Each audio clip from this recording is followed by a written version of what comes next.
Guys, இன்னைக்கு ஒரு ஸ்பெஷலான ஆப்பை பற்றி தான் பார்க்க போகிறோம். இந்த அப்ளிகேஷன் ஸ்டூடெண்ட்ஸ்க்கு பேசிக்காக யூஸ்ஃபுல்லாக இருக்கும்.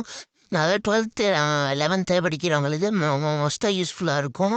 அண்ட் புக்ஸ் ரீட் பண்ணுறவங்களுக்கும் ரொம்ப யூஸ்ஃபுல்லாக இருக்கும். இந்த அப்ளிகேஷன் ப்ளே ஸ்டோர்லேயே இருக்குது, யூஸ் பண்ணிப்பார். ஆப்பில் வந்து புக்ஸ் பை பண்ணலாம், செல் பண்ணலாம். அந்த புக்கோட கோடை வந்து ஸ்கேன் பண்ணிட்டு அதை நமக்கு எவ்வளோ ரேட்டோ அந்த ரேட்டை ஃபிக்ஸ் பண்ணி நம்ம செல் பண்ணிக்கலாம். போகிற ஆஃபர்டு ப்ரைஸ் தான். போட்டு காசு கம்மியாக வாங்குறதுக்கு இந்த ஆப் யூஸ்ஃபுல்லாக இருக்கும். ட்ரை பண்ணி பாருங்கள். இந்த அப்ளிகேஷனோட லிங்க் நான் வந்து டிஸ்கிரிப்ஷனில் தரேன் கைஸ்.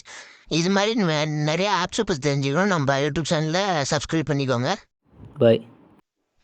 இதில் வந்து மேக்ஸிமம் நம்ம என்ன டைப்ஸ் ஆஃப் புக்கை சர்ச் பண்ணுறோமோ அதுக்கேற்ற மாதிரி அப்ளிகேஷன் நாம் சர்ச் பண்ணி வாங்கிக்கலாம்.